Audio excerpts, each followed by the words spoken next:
We bow our heads in prayer.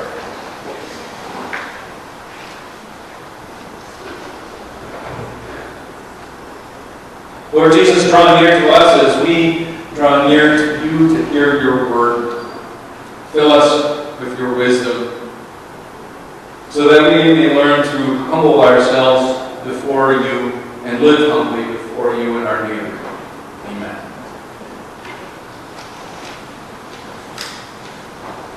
In our house we have at least 6.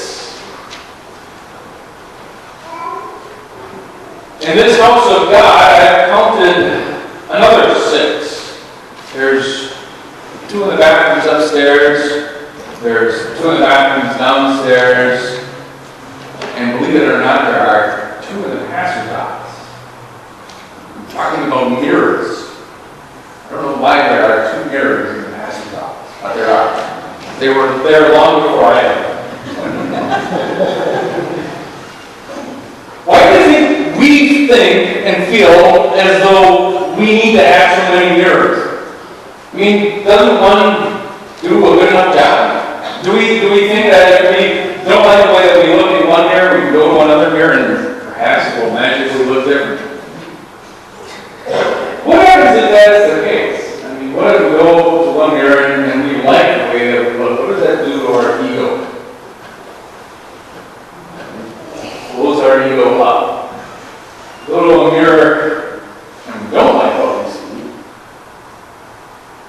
What does that do to our self-esteem? Makes us feel pretty miserable, right? What we need is a mirror that tells us the truth.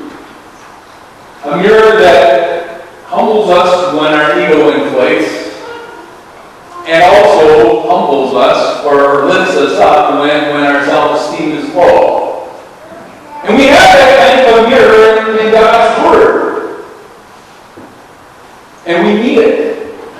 We need to be confronted by that mirror all the time. And if we are being confronted by it, it doesn't hurt to be confronted by it more. Because you know what? Pride presents the greatest danger to our faith.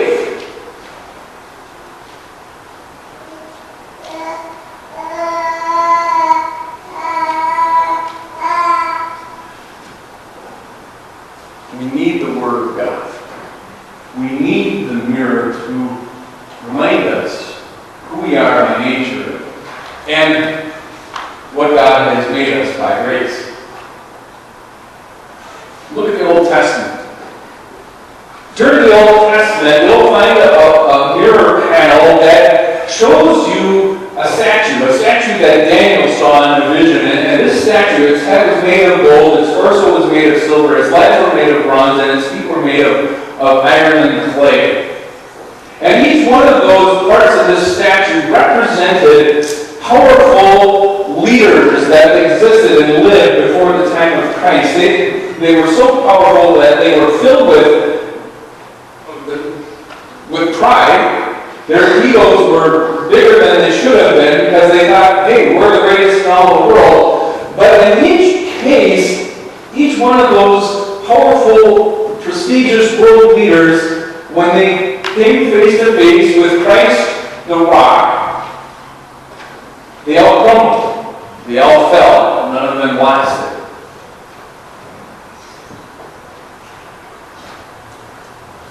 Turn to the New Testament.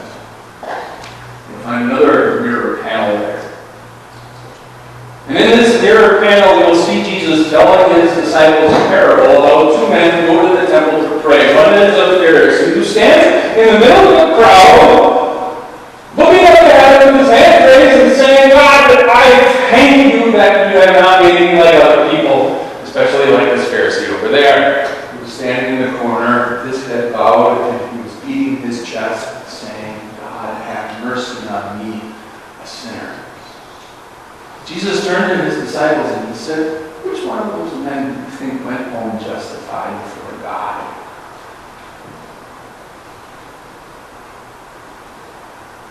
It wasn't the Pharisee who was resting his relationship and his importance before God on himself. And the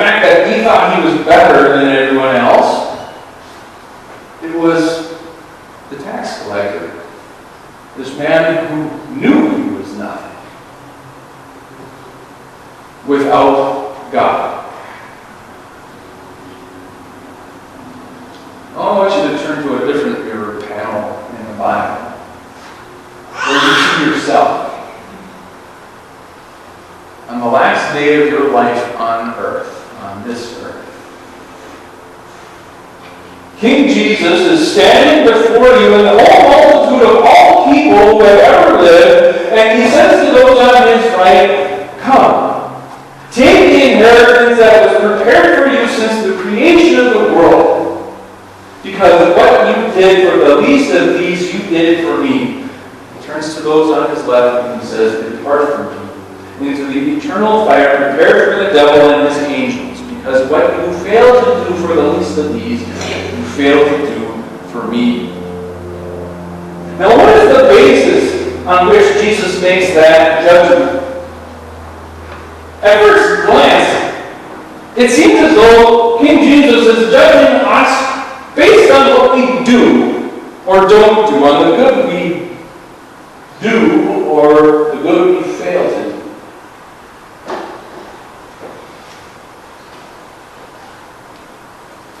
But if that were the case, we all need help. The judgment that he makes is based on those two little words at the end of each statement. For me. To one group, the group on his right, it says, "Come, take your inheritance." Because they lived their life not basing their worth on who they were or their accomplishments or what they did. They put their trust in the accomplishments of Jesus, and their faith went to work. The other group did not. They based their worth on who they were, on what they had attained in life and accomplished in life, and if they did any good, it was purely based on doing it for themselves.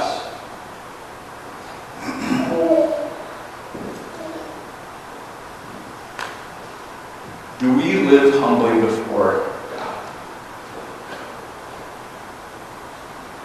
Not if we make a habit of judging other people based on what we think their worth is. Not if we make a habit of bad-mouthing others, falsely accusing them, refusing to forgive them, or judging them before we've had a chance to go to them and ask them what they meant by what they said or what they did.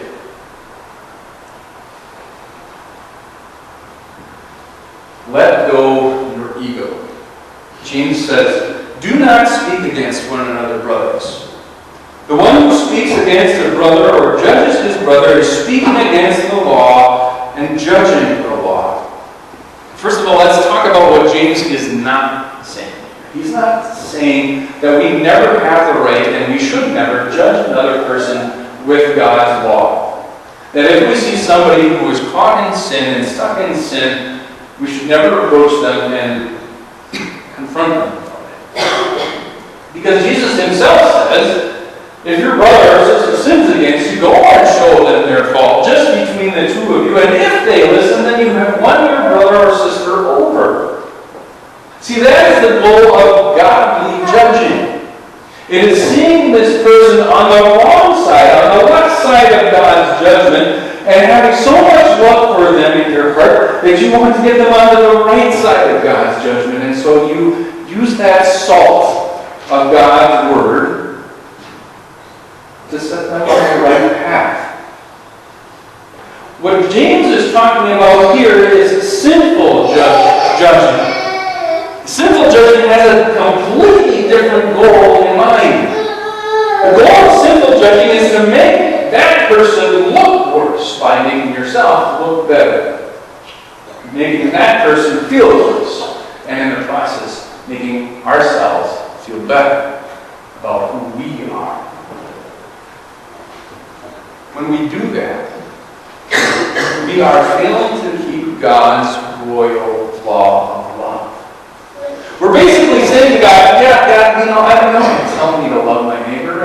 myself, and I do. But right now, that person is really making me mad because of what they did, and I'm not going to forgive them. We're setting ourselves up as the judge in that case. We're rewriting, or trying to rewrite God's law. But James warns us there is only one judge and one lawgiver. And he is able to save and condemn and destroy. Do we really want to be putting ourselves in place of that judge? Under the judgment of that holy God? I don't think so. Because our feet are made of clay too. James doesn't think so either, which is why he says, submit yourself to God. Resist the devil and he will flee from you. Come near to God and he will come near to you. In other words, let go your ego. How do we do that? Well, James presents a whole number of different ways. But basically what it comes down to is surrendering ourselves to God's authority. He calls us double-minded people. Because on the one hand, as God's people, we want to live humbly before God. We want to live humbly before our neighbor. But our sinful nature has a completely different plan in mind. It loves to judge others sinfully. It loves to withhold forgiveness. It loves to speak maliciously about others. But God says that that's wrong. Submitting to God's authority means choosing to love your neighbor rather than loathe them. James says, clean your hands, you sinners, and purify your hearts, you double-minded people. He's not talking about the occasional, I messed up here, I gotta fess up. He's talking about a complete lifestyle change. Living a humble lifestyle. A Sunday through Saturday kind of life that says, I'm a poor, miserable sinner. Have mercy on me, God, according to your unfailing love. Cleanse me from my sin and blot out all my iniquity. Renew this willing spirit, unwavering spirit within me. It's the kind of lifestyle that says, I recognize the sin that I got entangled with last week and the week before that. And I'm going to get rid of it. I'm going to strive as hard as I can to get rid of it. I'm going to come near to God so that he can come near to me and control the way that I think and my emotions and my will so that it is in line with his.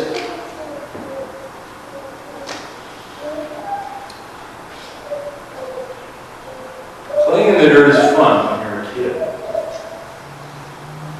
But mature Christians don't find it fun.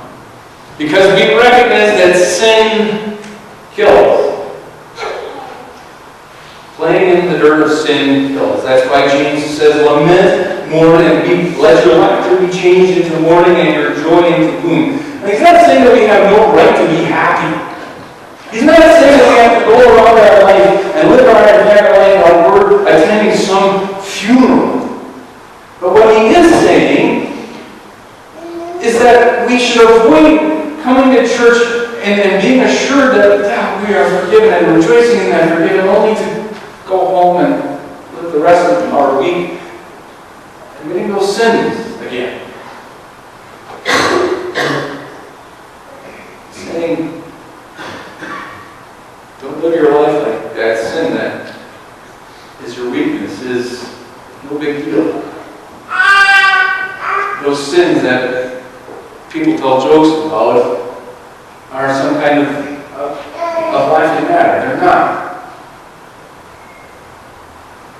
Humble yourself in the sight of the Lord, and He will lift you up. The solution is recognizing that our worth does not come from who we are or what we accomplish. Our worth is found in Jesus Christ. He is true God, and yet He became man by taking on the dirt of human flesh. He took on the dirt that His enemies threw at Him. He took on the dirt of our sins at the cross. And He was buried in the dirt for our sins. But God raised Him from the dead. Now Jesus is free from sin, and the Bible tells us that by faith we are free from sin's condemnation as well. In the water of baptism, God has cleansed us from the dirt of our sin. We are redeemed people. Our worth is found in Jesus, the Son of God, the eternal Son of God. And because He is eternal, our worth is eternal. Because our worth is eternal, we can let go our ego. Faith works by living humble before the Lord.